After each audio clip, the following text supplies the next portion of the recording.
Namaste World from Bharat, this is Sania Yadav and you're watching Akhand World News. The war in Iran does not seem to be ending anytime soon. Amid this, one question is on everyone's mind. What does the United States really want from Iran, and is Tehran ready to say yes? The Trump administration, with Pakistan's help, has proposed a 15-point peace plan to Iran as discussed on Israel's Channel 12. The plan demands that Iran end its nuclear program, stop ballistic missile development, and cut support to proxy militias. In return, Iran is being offered economic sanctions relief and limited shared control over the Strait of Hormuz. Initially, Iran rejected the US proposal, calling it excessive, but later state media reported that Tehran has presented 5 conditions to America to end the war. The United States' foremost demand from Iran is that Tehran completely end its nuclear weapons program. The first time the US publicly accused Iran of sponsoring terrorism and pursuing weapons of mass destruction was in 2002. On January 29 that year, US President George W. Bush said, Iran aggressively pursues these weapons of mass destruction and exports terror, while an unelected few repress the Iranian people's hope for freedom. States like these and their terrorist allies constitute an excess of evil, arming to threaten the peace of the world.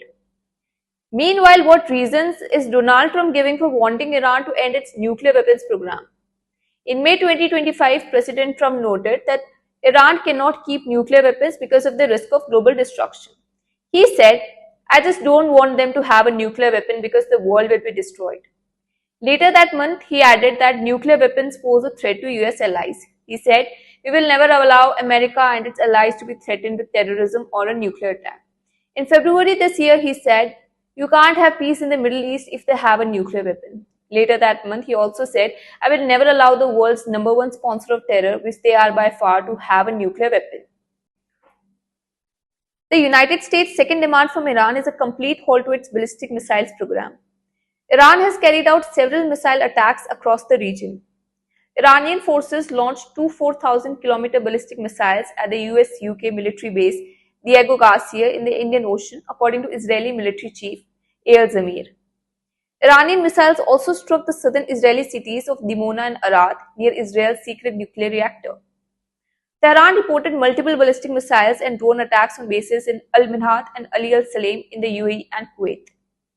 Alongside this, to counter Iran's ballistic missiles attacks, the US deployed THAAD, PAC-3 MSE and SM-3 systems within the first 6 days of the conflict, according to CSIS. Iran's attacks on US military bases in the Middle East have caused an estimated $800 million in damage within the first 2 weeks of the war. The biggest damage came from the attack on a key THAAD missile defense radar at a US airbase in Jordan, as reported by the BBC. THAAD is a land-based missile defense system capable of intercepting ballistic missiles both inside and just outside the atmosphere, the US Department of Defense Missile Defense Agency reports. The United States' third demand from Iran is to end support for proxy militias. According to the Middle East Institute, Iran's national security relies on a forward defense strategy, using armed proxy groups abroad to keep conflict away from its soil. Tehran views this as a cost-effective way to deter attacks or attempts to destabilize its regime. According to Council of Foreign Relations, Iran has continued arming and training Shiite militants through its Quds Force, the international arm of the Islamic Revolutionary Guard Corps. The Quds Force has provided military aid and training to Hamas, supplied advanced drones to Hezbollah in Lebanon, trained and funded Shiite fighters in Syria, delivered ballistic missiles and drones to Yemen's Houthis, and helped Shiite militias in Iraq develop missiles capabilities.